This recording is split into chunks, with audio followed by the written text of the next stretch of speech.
dairy area, I think seaweed will probably play a role, believe it or not, in the future for you. There's a lot of discussion at the moment around a particular type of seaweed called Asparaginopsis taxiformis, and scientists have found that if they feed just 2% of that seaweed, if they put that into the feed of the cattle, that it lowers their methane emissions by up to 99%.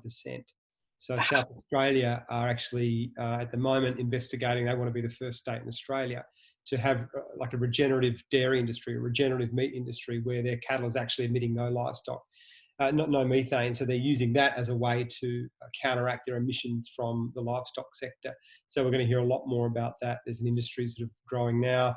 In fact, we just did a video for what will be Australia's first national seaweed institute and industry, and they already have a range of different investors, impact investors, that are wanting to upscale this very quickly, with the primary market will be for the livestock and for farmers as the first rollout.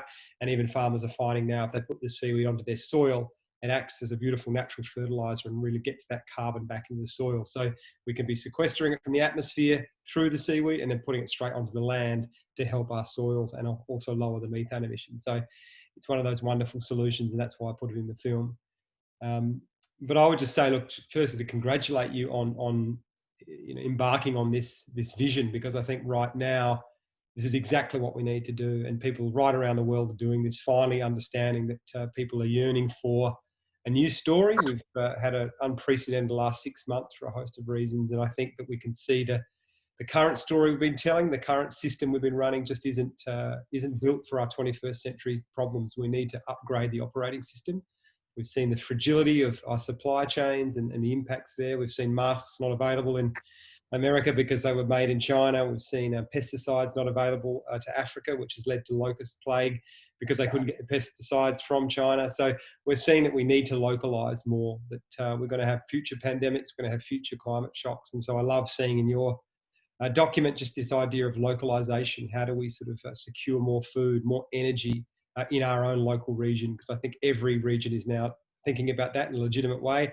How can we produce more jobs, more manufacturing in our community, instead of outsourcing them from overseas and potentially vulnerable supply chains? So that was really heartening to see. And just the idea that you've got there around the sustainability, around the waste management. I mean, this stuff is just going to be non-negotiable in the next 15 or 20 years. We are so overshooting our resources right now by about half. So we use 100 billion metric tons of resources at the moment on the planet. And the sustainable level is 50 billion. So we're using double. And at our current growth rates, if we're going to grow exponentially, we're on track for about 180 billion metric tons by 2050, which will just wipe out most living systems. So thankfully, a lot of discussions are going on behind the scenes about how we do switch to that more circular economy. How do we use that waste in smarter ways? We see some incredible policies coming out in countries like Japan, where they are now recycling 98% of their metals. So it's illegal to throw away a dishwasher or a computer or whatnot. They charge a small fee on the extra. And they've now set up a whole remanufacturing industry where people take apart those goods, melt them down, and then reuse them for other materials. So that's just going to become the norm in the next 10 or 15 years as that messaging gets out there. And also just the energy, where you're going in terms of your renewable energy. We're seeing an unbelievable transition, acceleration that's gone on recently. We're not getting, obviously, the signals we need from the federal government, but the states are doing remarkable things. And we have, South Australia are going to be 100% renewable before 2030. Tasmania pledged to be 200% renewable by 2040. And even last week, the Liberal Environment Minister, Matt Keane in New South Wales, has announced a renewable energy hub in New South Wales. And they put out a tender for 3 gigawatts of energy, of renewable energy, and they got tenders for 27 gigawatts worth $38 billion. So he's now declared that they're going to make as a renewable superpower of Australia, and then help to transport that energy up and down the East Coast. So we're just seeing things happen so quickly that I think that people can have faith that even your vision of 2050, I think you'll get there easily. You could probably get there by 2040, the way things are going right now. We're seeing that in the transport sector. We're seeing the government just recently take the luxury car tax off electric vehicles. So that will accelerate the rolling out of them. We're seeing those kind of infrastructure as we rebuild from COVID, even in the government's plan to look to start building more electric car vehicle infrastructure right around the country. And this idea of greening and these green corridors, which I think we've done about 45 different council screenings now in 2040. And Some of those involved breakaway sessions with the public and asking community leaders what they wanted. And that's the thing that just kept coming up, like more nature in our cities, more nature in our communities, more urban food, more greening. People just want nature back. So I really applaud you for doing that, because there's really interesting studies now on the health benefits of that, not only to our breathing, but just even our moods when we're around nature and we see tree-lined streets, that it is conducive to less violence and less agitation. People just feel better when they've got that kind of nature around them. So that's a great start. And then I think your idea of really, creating jobs, that's a really clear language that people need to hear right now, especially in a time of this immense uncertainty, that we should really be talking about some of the large-scale infrastructure projects that we can be building now. And I see you've already got some of those in there. That gets people excited, so that they know that they can be proud of their region. They know there's a legacy for generations to come, that they can actually be a hub or an industry provider for, not just for jobs that might seem meaningless, but jobs that actually help to create a better world and leave a better world for our children. So there's, again, a lot of interesting research around that people are looking for jobs with meaning and purpose right now. Ones that actually make them happy and feel like they're contributing. So I feel like you've just covered so much of that stuff. And I love that the idea of opening it up to the community and getting their say and getting their feedback.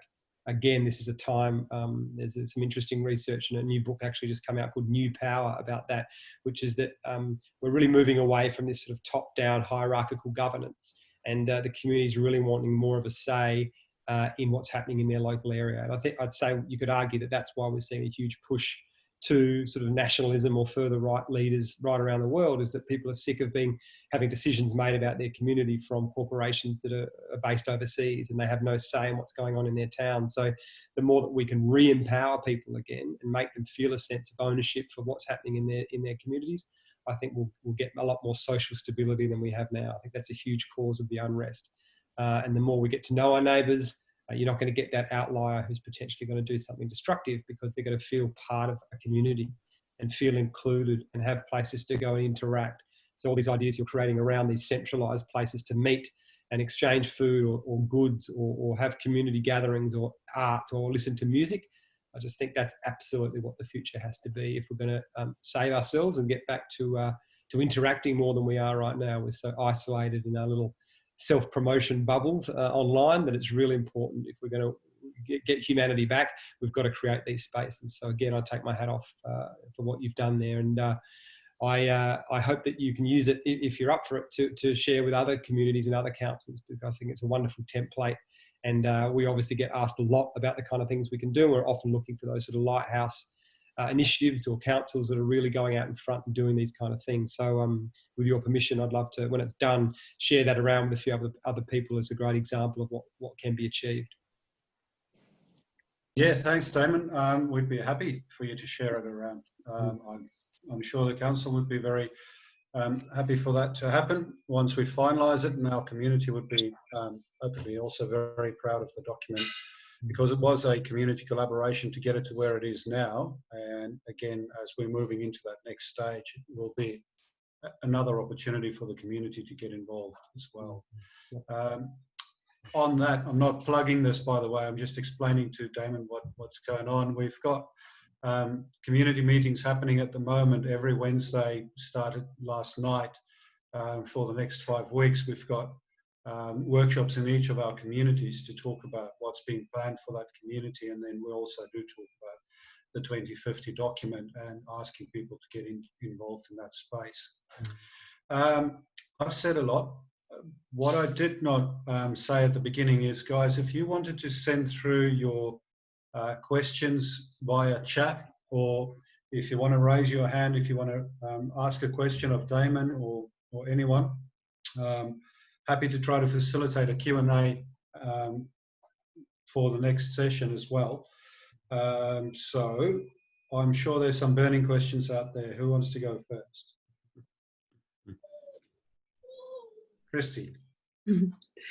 I don't want to jump ahead of any community members, so if there's anyone else putting their hand up, please jump ahead of me. I was really interested to know, like, the ideas coming out of this Vision 2050 are incredible, and it's amazing to hear, Damon, your positive feedback and the stuff that's already happening in communities around the country. So I'd really like to know how or what steps need to happen now that really start moving us in a really positive direction toward the things that you see in our document. You know, what? Yeah, great question. So that's this is often the stumbling block, is that sometimes the vision can be really strong, and I think what you've already done, which is terrific, is have that community engagement, so people feel really connected to it and they feel like it's part of their vision. It hasn't just come from the top. The missing link then is to just find out, I guess, the best path to action. I would recommend just finding certain community leaders, entrepreneurs, potential investors that might also want to share this vision and contribute to it, making it happen. That's been something that's been missing in some of these other documents that I've seen, is that the idea is there. They're not quite sure how to connect to the right people or amplify it within the community to bring the right people in. So there are some interesting organisations working on that at the moment to come in and facilitate and help that process. And there's a few steps that can be taken. So I'm happy to, if you do have any trouble in that area, you might not. If you do, let me know and I'll introduce you to those people, because this is what they do, and they just sort of go through a checklist to help you facilitate and make those connections, because that can be a bit daunting sometimes and it's hard to know where they are. But from my experience, once they're found and they buy into the vision and then they get to be a part of that legacy, it's quite exciting to watch what can happen quite quickly, especially if the council's on board at the same time to help with some of the regulatory issues. Things can get accelerated quite fast if everyone is united in that common goal and that common vision. Awesome. Thank you. Who's got the next? Ashlyn, you've got your hand up. So I have heard of communities in local governments, they have gotten rid of recycling completely and put in almost like a community recycling space. What is your opinion on that? Oh yeah, there's some really good things going on there. Obviously, the recycling is a huge issue. As I said, we've got to deal with those resources. One of the most exciting projects I've seen is something called the Library of Things. And so in the same way that you go to the library and you use books and borrow books, some communities around the world, to avoid using resources, have started putting lawnmowers in there, waffles, all sorts of different devices that you don't necessarily use all the time. Like, it's silly that everyone owns a lawnmower because we don't all use it. Whereas if there's a community centre with 10 lawnmowers that you can rent on a weekend, it just keeps those resources down and you're not having to worry. And the council will also employ people to repair them. So as they're brought back in, they get fixed up and then they can be rented again. And when I was in London last year, I actually met with IKEA, and IKEA's goal is to do that by 2040. They don't want to have anything they sell is to keep or throw away. They want you to rent everything so you can take it back into the IKEA store and they'll fix it and then rent it out to someone else. So they're recycling within their organisation. And I think we'll see a lot more companies start to do that. It might even become a law in the years ahead because of just the amount of excess we're doing now with our recycling. And unfortunately, Australia's really not very good at it. I think our stats that came out last year said we're only recycling about 12% of the things that we put into our bins. So even if you're doing the right thing, most of that is just not going to where it should be going. So we need to, we could develop whole new industries to deal with this in a better way and use those materials for better things. There's a long way to go on that. Although there are good things happening even with solar panels. There's recycling solar panels industries now, and batteries as well, the lithium batteries. So these things, people are starting to catch on that this is something that can be lucrative, and we also need to do it to help the planet. It's interesting that you mentioned IKEA. We had Dr. Kate Ringwald from IKEA actually come over for our summit in February, and she presented on what they were doing and talked about all those initiatives that IKEA is trying to put in place. Yeah, well, I saw that in your document too. The this more construction with timber as well. I think that's a wonderful initiative. It's for people that don't understand that it's one of the most important ways that we can sort of store that carbon. So instead of just burning the carbon and releasing it like we do with so much of our timber, if we can build with those as a building material, it stores that carbon there. And I think there's in Sydney, they just announced last week, there's going to be one of the world's tallest timber buildings. There's one in Melbourne already, which is about 8 stories, I think. And this one in Sydney is going to be a double that. So And there's a village, I think, in Europe now. They're going to build a whole timber city, and it's going to house about 6,000 residents, and the whole thing's going to be built with wood. So, yeah, it was great to see that in your document as well. That's small scale, Damon. We want to build a city of 20,000 people, 20,000 houses and 60,000 people over here. Leading the way. There you go. Yeah. But anyway, I know Councillor Gardner's got a question. Terrell. Yeah, thanks, Andre. Yeah, thanks for your time, Damon. It's certainly, I'm a farmer by background, and 20 years ago I wouldn't have even been looking in this space, but we've gone down a regenerative/organic system on farm. And so much of what you say, there's good news there, and you've come up with a couple more there just as you're in your intro, that the people just don't hear. Yeah. A new one that we're getting over here now, they're recycling alkaline batteries to get the trace elements out to using, I mean, the farmland in West Australia is pretty deficient in a lot of minerals, so they're going for recycling alkaline batteries and getting trace elements out of that. How do we get this story out to the people to then get them to buy our product, and then it gets the ball rolling? We're fighting with the supermarkets, obviously, but yeah, we've just got to spread the story. Probably out of all the solutions, I mean, I shot this film nearly 4 years ago, and I'd say it's been really interesting to watch all the solutions we showed track quite quickly, but the regen ag space and that story has probably accelerated faster than any other, and I feel incredibly hopeful by that. I mean, we've got enormous institutions now, especially in the US, companies like General Mills that make all their cereals like the Cheetos and all that. I mean, they've just pledged to have 1 million acres in America be regen farm by 2025. Other companies are starting to do the same. I know our government, even in their technology roadmap that came out about a month ago, I was pretty shocked to see how much in there was about soil carbon and sequestration and paying farmers and incentivising farmers there. I know there's ABC are about to do a big series on that, looking at these stories and highlighting what farmers are doing right around the country. And I think too, what will make the big change is some of the, I guess, the economic benefits, as you've probably found, but there's really robust science now around that some of these regenerative practices can be far more lucrative than the conventional because of the less inputs and because of the market value, which is only going to increase as the awareness grows. I think one of the biggest transformations we'll see, and someone was talking about this and did a presentation, we took the film to the Climate Action Summit at the UN last September, and he said that once we really can accurately measure the soil carbon, and not just that, but the vitamins and minerals in that soil, and he thinks that might be here in probably 2 or 3 years, you'll be able to take your barcode and scan that at the supermarket and track all the supply chains, but also see the vitamin and minerals of a food, which suddenly means that farmers aren't getting paid by weight. They're getting paid by the vitamin and mineral quality of food, which is completely transformational. And a lot of that younger generation coming through have that knowledge and are starting to understand about the glyphosates and the impact that these things have on their microbiome and how these kind of chemicals are affecting their own makeup, that they're going to start demanding these kind of regeneratively farmed or organic or foods from healthy soil. So I think it is growing quite quickly, that awareness, and we're even getting the talk from the government level now, which is something that hadn't happened. We'll probably see the carbon price, the carbon market kick in the next year or two, and that's really going to be quite transformative as well. It's a little bit murky and, as you probably know, very complicated for farmers right now. But the sooner we can simplify that, I think we'll see a real acceleration. So, that's the one that really gets me. My hat's off to you and any farmer that's done that. I just think that this is such a great way to bring in an often maligned group of people that we need to bring into this conversation, and they've been treated horribly by our supermarkets.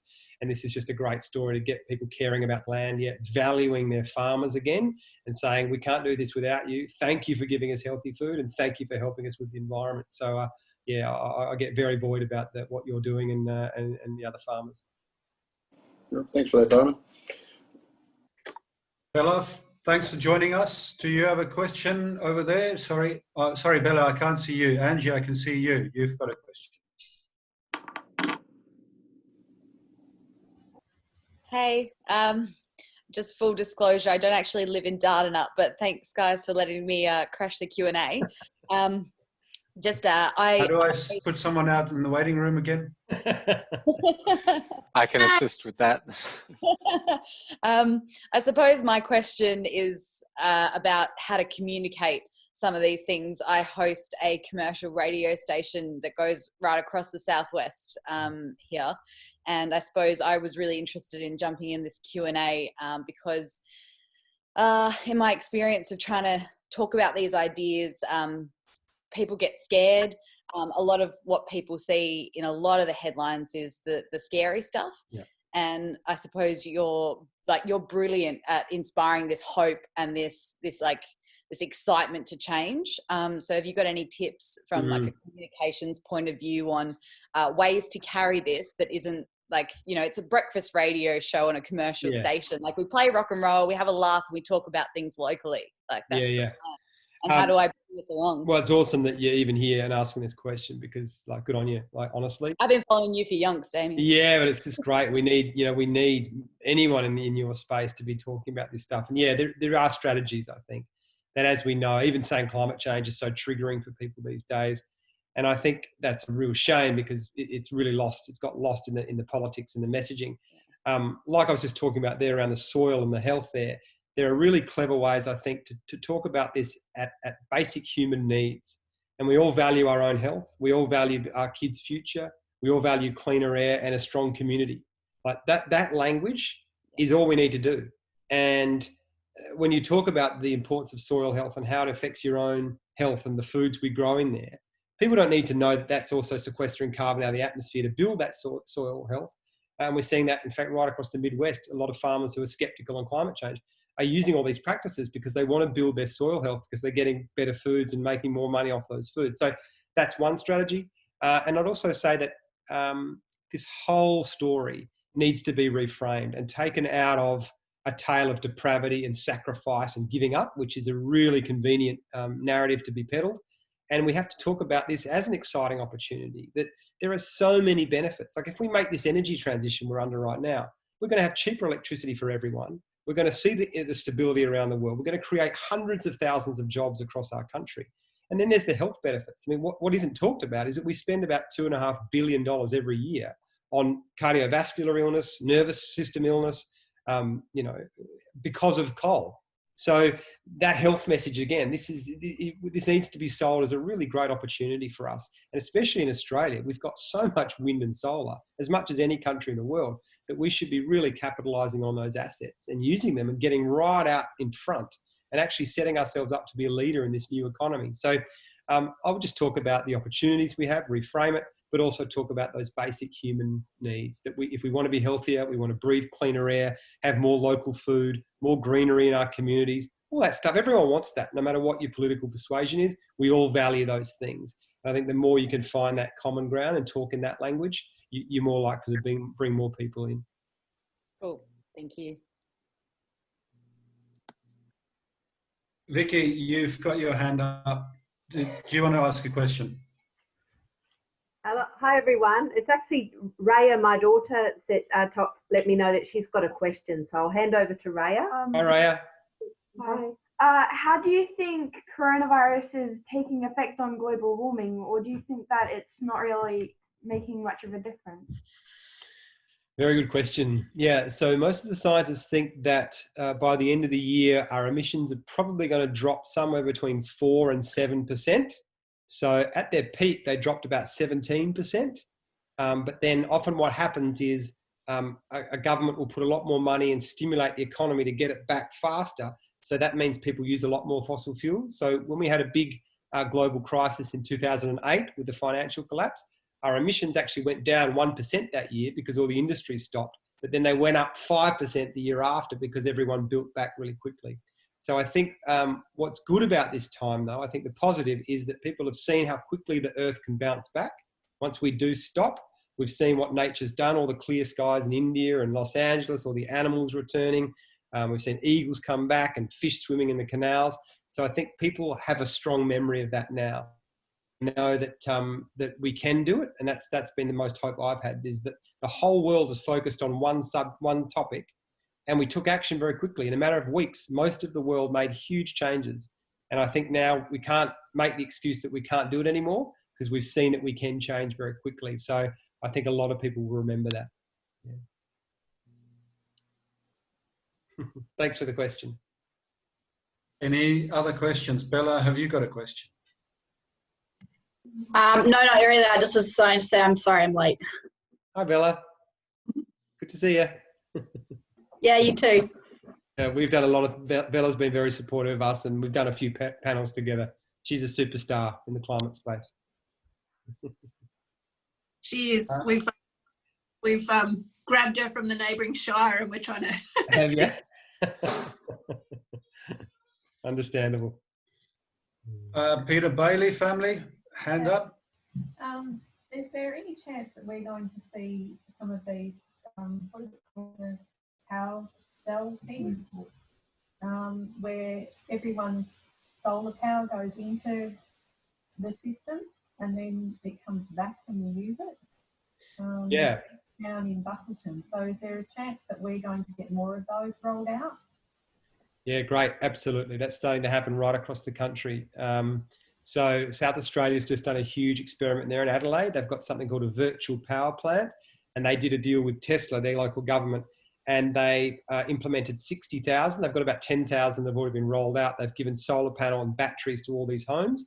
And obviously the grid, if it needs to stabilise, can access all those people's batteries and use it in downtimes. So it's made cheaper energy prices for people who've used it, and obviously they've lowered emissions, and it's been able to stabilise the grid. But what's also just come through now is that we're going to be able to do the same with electric cars. So electric cars will also have a battery in them that the grid can access as well. So a lot of homes might have an electric car battery and their home battery, and suddenly you can really start sharing that energy around. You might go out and use your car and not use all the energy during the day, and be able to actually plug it back into your house and use some of that at night.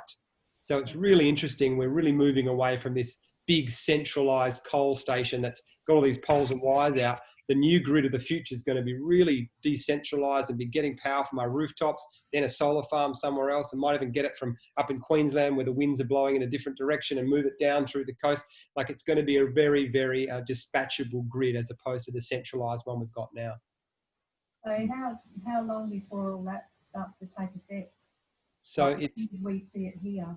Yeah, I think there are, like you said, there's Busselton are doing something. There's another place in WA called Alkinos, I think it's called Alkinos Beach, and they've got a big they've got a community of about 30 houses, and instead of all having a battery each, they've got a centralized big battery in the middle of their community, and they use that to charge off. So we're seeing that happen. A lot of the bushfire communities that have been affected on the East Coast, some of them aren't going to join the grid. They're actually going to use these microgrids as they come back online. So it's just accelerating so fast, and thankfully the government only recently has allowed it to be legal. So it has been illegal for a long time, but all those things are starting to change, and the prices of the batteries are coming down faster than anyone predicted. So we're going to see this start to get rolled out, and it will probably be quite normal in a lot of our communities within 5 years. I mean, you raised something there about government having to make it not illegal anymore. Yeah. That is quite a bit of a challenge with a range of things coming in, even electric vehicles, autonomous vehicles. Yeah. How do you see Australia in terms of responding to these disruptors? Are we nimble enough and quick enough to respond to the regulatory requirements that need to come with it? And what can we do to encourage that on a broader scale? Yeah, to a degree, we are at a state level. There's, like I said, really good things there. Unfortunately, federally, we're suffering a bit of a blow. We've seen a 50% drop in large solar investment last year because a lot of overseas investors said it's too hard. Australia doesn't have a clear target. It doesn't have an emissions goal. There's no even like a 2050 vision. We don't even have that at a national level. So a lot of investors have dropped out, but that's why the states are now trying to pick up the slack and put out these investment opportunities. So it's very different at a state level to national. I'm not sure what it is in some councils, but a great example is even things like, it's still compulsory to put a gas line in any new existing house, whereas there's a lot of push to say, look, can we move away from gas? So the ACT have recently become the first, I think by 2025, it's not compulsory to have a gas outlet because it's cheaper now to have the electricity. So those kind of little things, they're the regulations we need to start moving. I know in some states it's compulsory to have a 2-car space as well in your car, in your front yard. All those things we're just not going to need anymore. So as you know, the bureaucracy can usually take a little bit longer, But I think there's so much pressure coming on right now from the business community, from overseas governments. We're going to see, especially some new metrics appear where this happening in the financial sector, where certain assets now are going to be credit rated on their climate risk.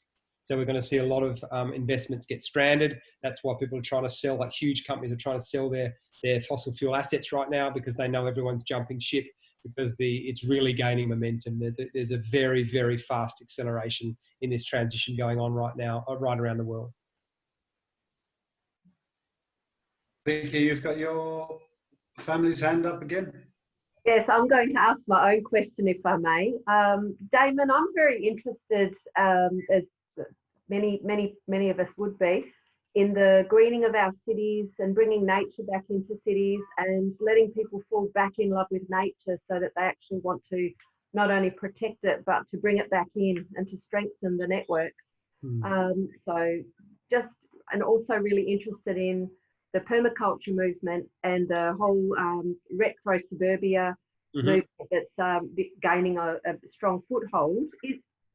I've got this big abstract vision of how permaculture can come in and we can start doing everyday things, but that permaculture applied across the city can actually bring that green back in.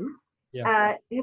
I'd love to hear your take on that, of any words of wisdom for application for things like retro suburbia within our Shire and the greening of the city, and just how can we make that jump from, well, we've got to plant some trees, to something beyond that. A bit of an abstract question, but there's so much. I know, it's a lovely question. I think, again, one of the things that I've found the most heartening during this COVID time has been that most states have sold out of seeds, that there has been a panic buy on seeds, not just toilet paper, but people are getting in their garden again and they're growing food. And I think that's been a wonderful sign. And especially, as I said, we're going to have to create much more resilience in our local communities around food, because our supply chains might be really affected. Well, they will be as we move forward, especially until we can stabilise the climate. So it was interesting the other day, I was doing some research about why there isn't more food in our cities. And there's actually a carryover from an old law from the Industrial Revolution. Because there was so much particulates in the air, it was actually made illegal to grow food in a lot of cities because of they were worried about the pollution to the food. So some of those laws in some places have actually still carried over. So they're starting to now be revoked. Again, Canberra's just allowed the planting of fruit trees on nature strips and people's front yards. I mean, why wouldn't we be doing that? Instead of just planting trees, let's plant, proper trees that we can get food, fruit and nuts and all sorts of things. I mean, it's a no-brainer, really. And we can establish ways and communities where people can tend those and take care of them. We'll get the schools involved to really get the kids connecting with nature. So I'm with you. I think that's absolutely what we have to do. And I'm pleased to say that this comes up all the time, all the council thing, or when the people are asked. In fact, we're doing a project at the moment about a vision for Australia in 2030. And we've done a lot of listening exercises in different communities. And the greening comes up every single time. I want more green places in the city. I want more nature in there. Can we bring bees back to rooftops? Can we grow food on rooftops? Can we plant fruit trees in our parks? This is the time to do it. And I think, again, I'd love to see that's my vision as well for the future. And I think a lot of people like yourself share that. So, we'll see what happens. Ashlyn.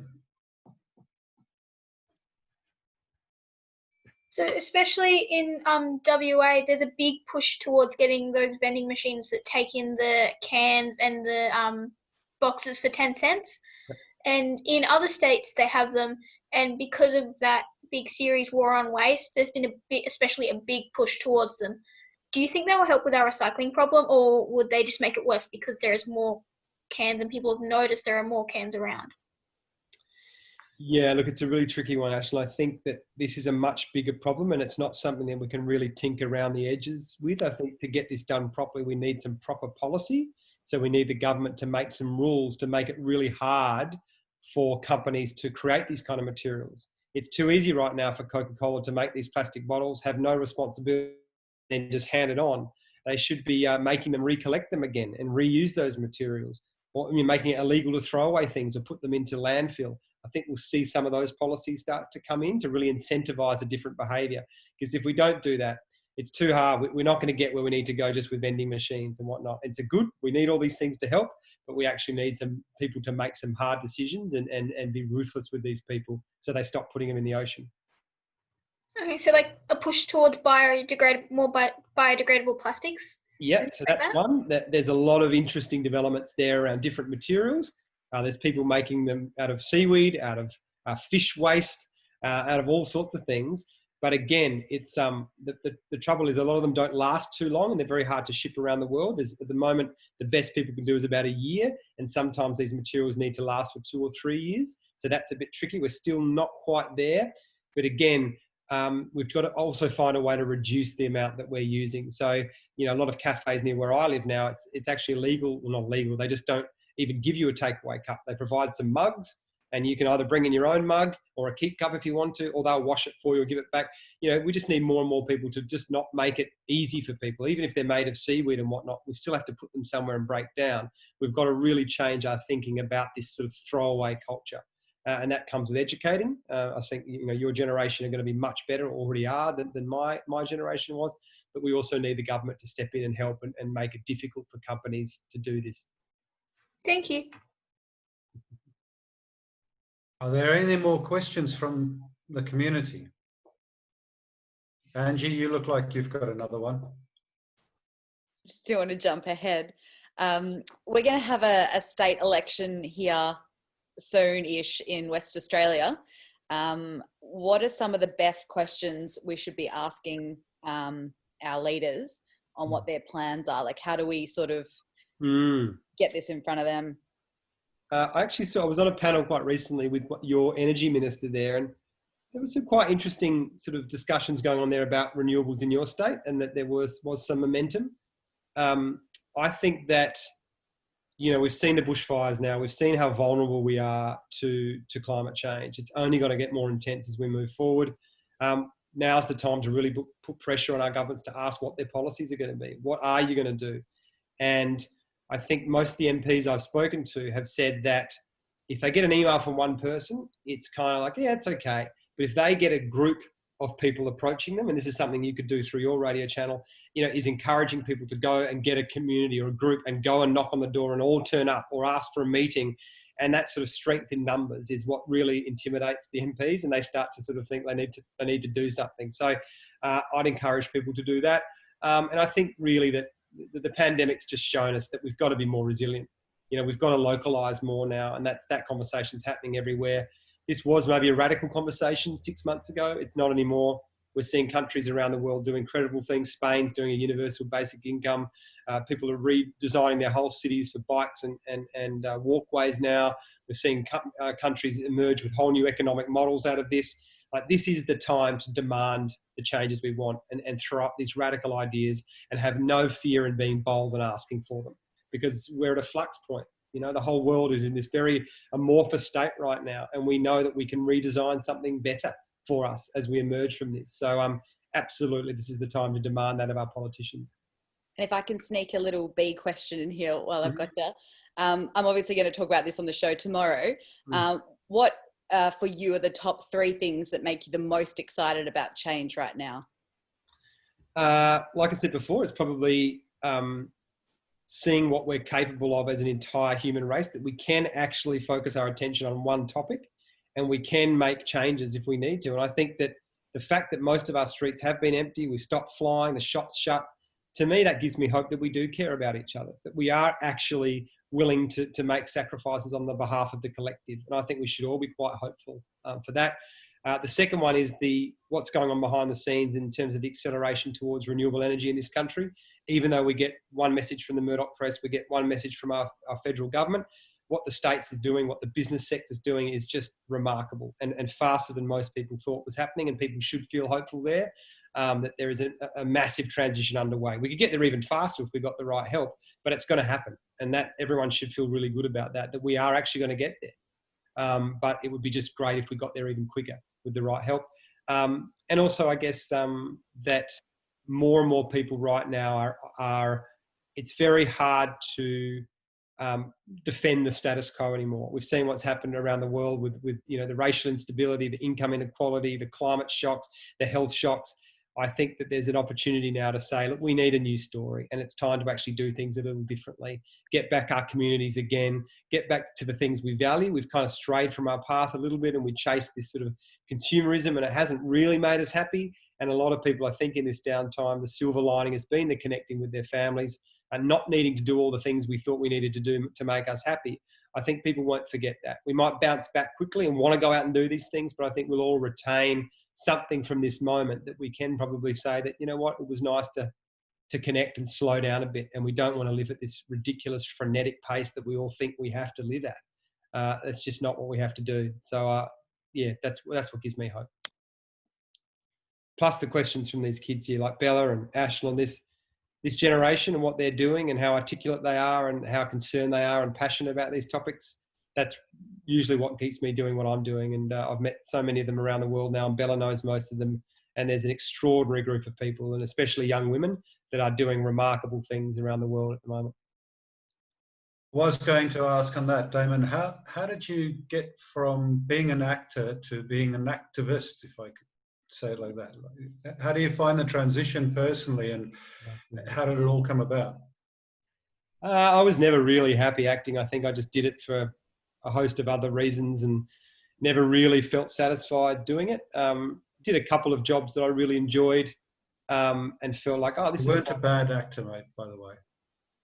Look, I wasn't that great. I think I'm a better activist than an actor, but there were two jobs I did. One was in Timor about this Australian journalist that got killed in the 70s, and then another one called The Tracker, which was with David Gulpilil. And they were the only two jobs out of probably 30 that I felt actually had some integrity and were, you know, I thought this is a great job, but the rest of them were just a bit, didn't quite align with my values. And I was just always a bit too scared to tell my own story. I thought, who am I to put my views out there? No one's going to care. And had a bit of a wake-up call, had a bit of a health scare, and I was in hospital one time and just sort of thought to myself, like, come on, now's the time to do it. Actually say what you want to say, share your own story, stop hiding behind other people's stories. And it was a bit of a wake-up call for me, and it was a bit scary and a bit clunky, changing career paths and jumping off the cliff and taking the risks and all those things that come of it. But I feel so rewarded for it now, and can't imagine ever acting again. Actually, I tried to get a few people trying to lure me back in, but no, I absolutely love what I do, and I love just its purpose. Whenever you're doing something that lights you up and you're passionate about it, it's a joy to go to work every day. So I'm very glad I've made the transition. I actually don't like being called an actor anymore. I feel a bit cringy when I so much wasted time on sets, and I could tell you some of the stories about waste or plastic on sets or even carbon emissions these days. It makes me so angry. I mean, our film, we used 2,000 tonnes of carbon to make that 2040, 2,000 tonnes. So imagine what a Netflix series or a Game of Thrones, I mean, they would be the same emissions as like a small country, so it's just for entertainment value. So yeah, I think there needs to be a bit of work done there. If I may follow up that question, what did you enjoy the most about the 2040 film, like creating it and even participating in that? Mm-hmm. And what did you enjoy the least?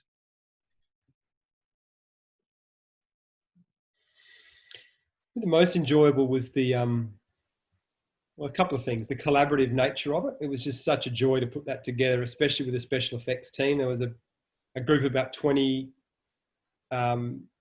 people that worked on that. They're all under 25, and they mainly do horror films and Coke ads and McDonald's ads.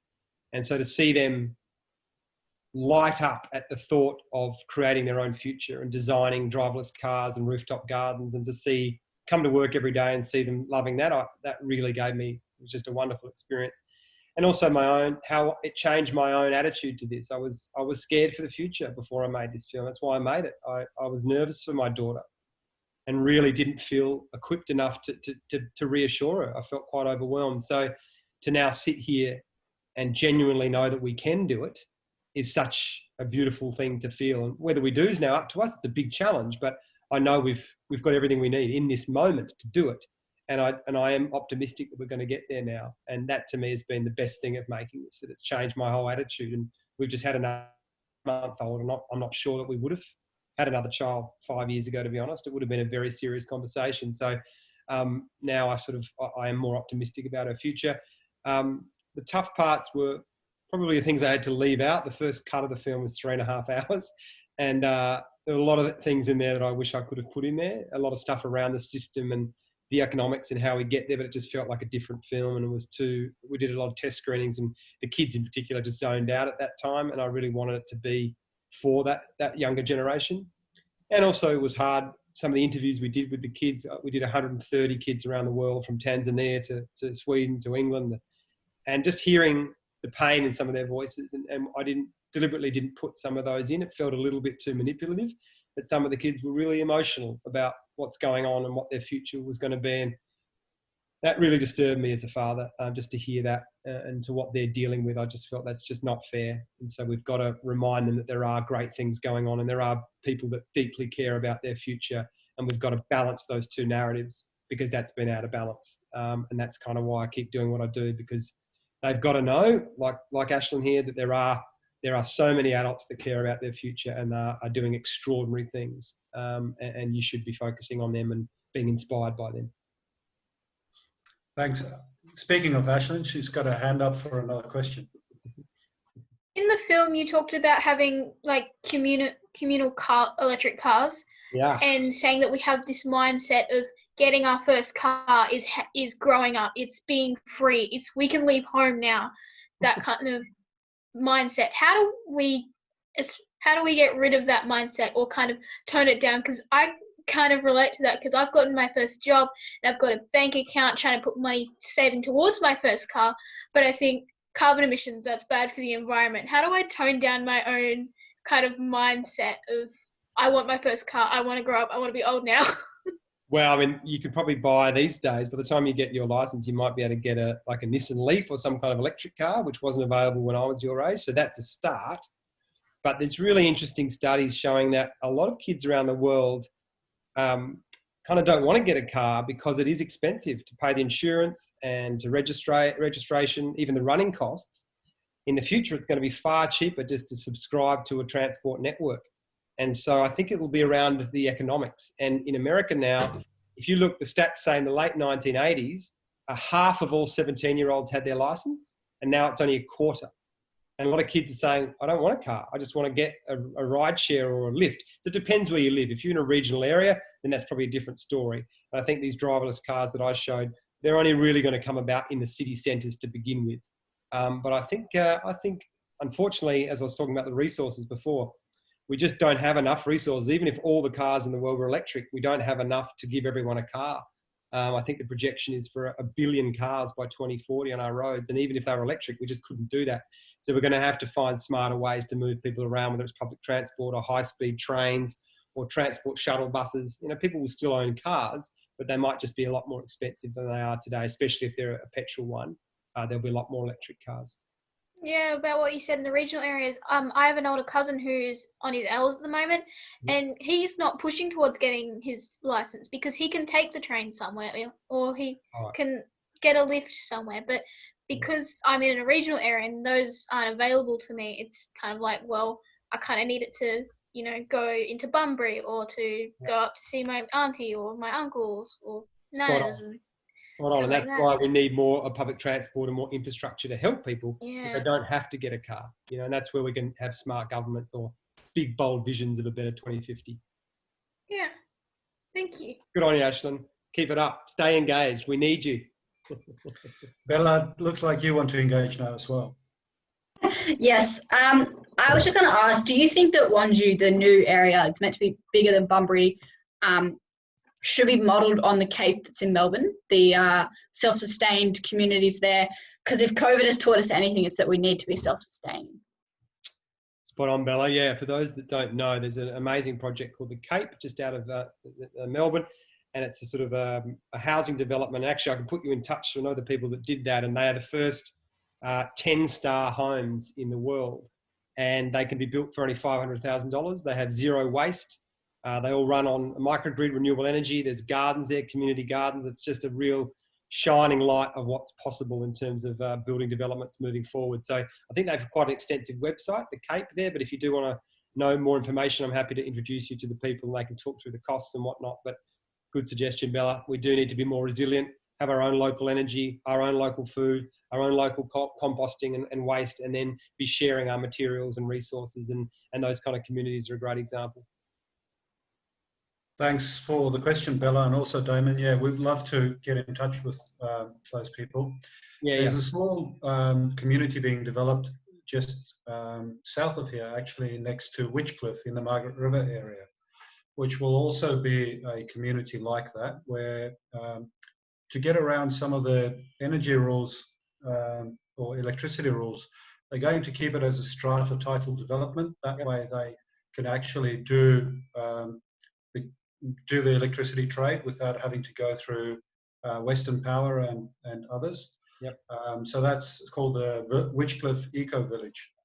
That's quite an interesting process. When I was down there years ago, it started, and now I think they're starting to sell the blocks now. So that's quite an interesting. Yeah, and what's good about the like the Cape as well is that most people sort of hear eco village and they kind of think of a bit of a commune or a mud brick house from the 70s, and these are anything but that. They look like a completely modern development. You'd never tell. And so people usually get quite shocked when they see how modern and luxurious the places are. And again, this is how we need to tell these stories. This is not about depravity or sacrifice or going back to eating mung beans and dancing in circles. We can do this now in very modern ways, and we can have a better life and live in more comfortable homes. And so we've got to get that story out there, because that is being hijacked by the gatekeepers of the old narrative. I am mindful of your time, Damon. You've given us plenty of time already. It's been an hour. Are there any other questions from the community? Jackie, you haven't asked anything yet. That's unusual for you. Have you got a question? No? Jackie's driving, I think, Andre. No, she's at home. Oh, is she? Yeah. I'm at home now. Thank you. I posed a bunch of questions to Damon a few weeks ago, and I think most people have covered them. No, I think it's just wonderful that you could spare the time to speak to us, and really appreciate the time and the enthusiasm and the energy that you have, because I think sometimes we feel a bit, well, I do feel a bit sort of isolated and a bit lost about where we go from here. And it's really just amazing to be starting to form a community, a local community, and actually have these conversations and feel like I'm, part of something bigger, which is really lovely. So that's all I want to say. Thanks. Yeah. My pleasure. And you're right. People are slowly catching on to this. It's happening, and you are actually out in front, and this will be the norm very quickly, and I think these kind of shocks only show that. As Bella was saying, we've got to do this. We're not going to have a choice. So the fact that you guys are already out in the front foot, and like I said, I'd love to share this document with some other people that are really looking for something like this, and to use this as a template, as a shining light is testament to you. So I'd love to do that when it's ready. Yeah. Well, it's great to be able to just share as much as we can. So thank you. Thanks, Damon. Are there any other questions of Damon? I've got one about Yep. soft plastics. So what is happening with soft plastics now? China is not taking them. Are they still being recycled, or they just being buried, or what's happening? Yeah, it's not really my area. We looked into it for a small amount of time, but yeah, I know that there are warehouses full of them. So some are being buried, and the problem was that we were shipping them overseas, but then overseas stopped taking them from us, and that's what's caused the massive problem. So I know Victoria is looking at some really interesting sort of large-scale factories to deal with them properly, but it's a bit of a mess. Like, we do need a lot more work done, because most people, like I said, that think they're doing the right thing, it's not making a difference, which is a real shame, because once you break that trust, it's very hard for people to trust you when you want to do the next thing. So we've got to get that right very quickly. Okay. Thank you. Damon, you said you shot this film 4 years ago. What do you wish you've put into the film that you know now that you wish you knew then? Oh, not much, actually. I mean, there's just been so many more developments in those key areas. So, I mean, the seaweed one's just it's unbelievable what's going on there in terms of investment and the things that are being built. There's the first global seaweed symposium was supposed to happen in June, which has been postponed, but all the leading ocean experts and engineers were coming together to have that conference. But like I said before, the regen ag space, the amount of things that are going on there, the innovation in that space is absolutely incredible. And in fact, Paul Hawken, who wrote Project Drawdown, who I based a lot of the book on, him and I are doing a show together at the moment, and his new book's about to come out called Regeneration, and it's another 80 solutions. There is so much going on, and things that will have a profound impact, quite simple solutions that are really capable of making a huge change. So it's more that I'm actually quite proud that what we did choose, and it took us a long time to choose, all those things have really come on in a way that I hope they would. I mean, the microgrid that I told you about, obviously happening all around the world now, but in Bangladesh alone, that company has done 33 different villages since we filmed there. It's just spread right across the country. So in the driverless cars, Singapore have just said that 2023, they're going to be all driverless.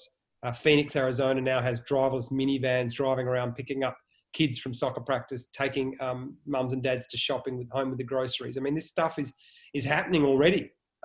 So I think that some of these things will get there faster than I thought, or a lot of the experts I spoke to at the time thought, which is just wonderful.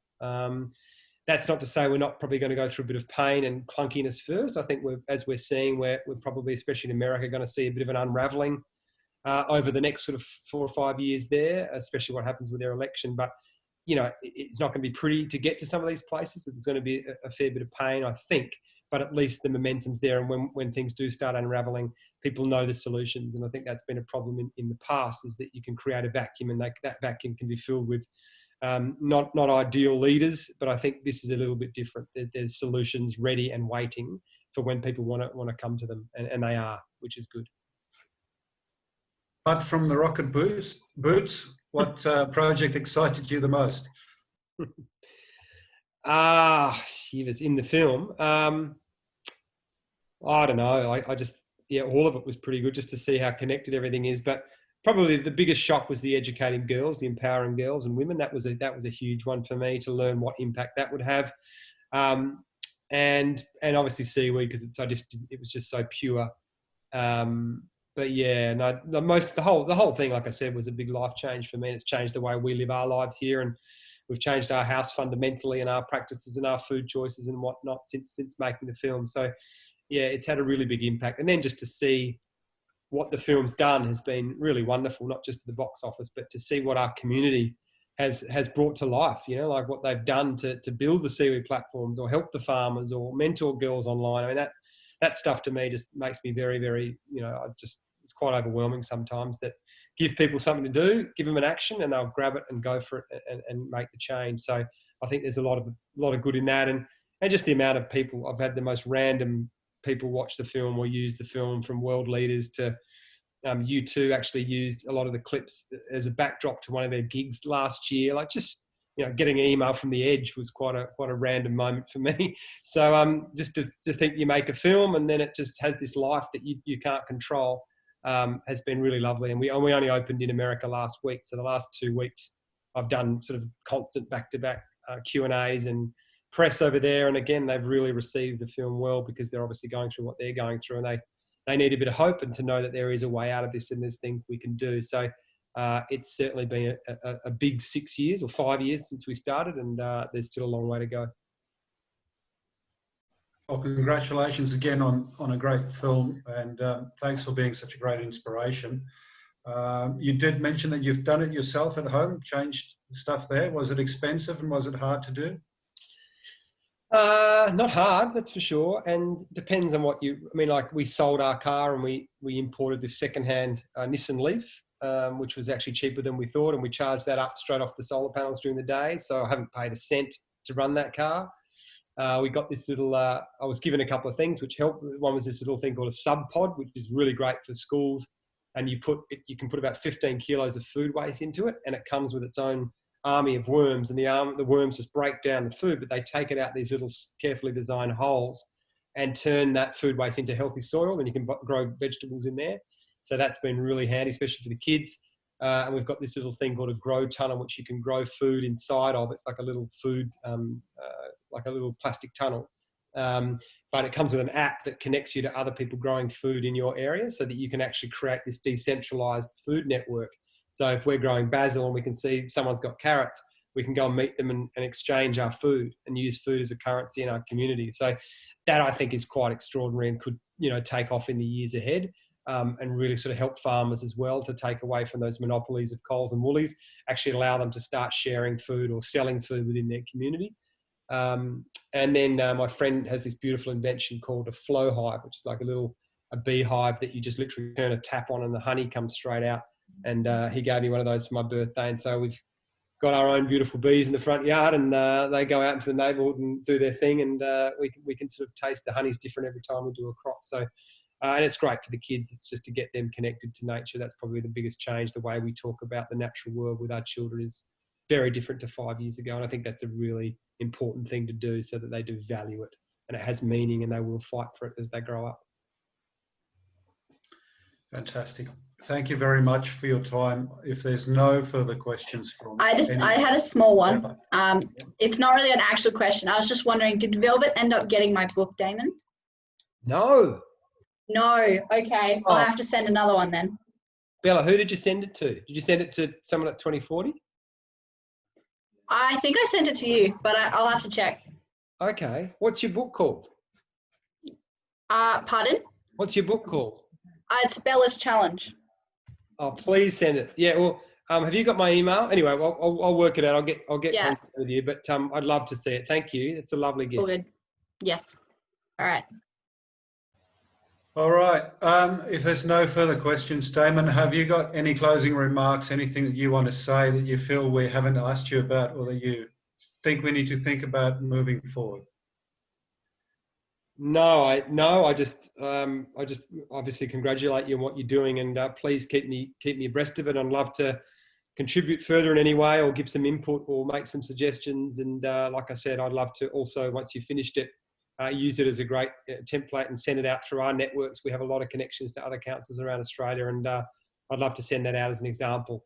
And I was just thinking if there's any way you could actually visualize it. I was thinking that I'll have a think about that, but there might even be a way to turn it into a bit of a small bit of content as well, to actually really sell the vision to the community. That can often help as well once people see it.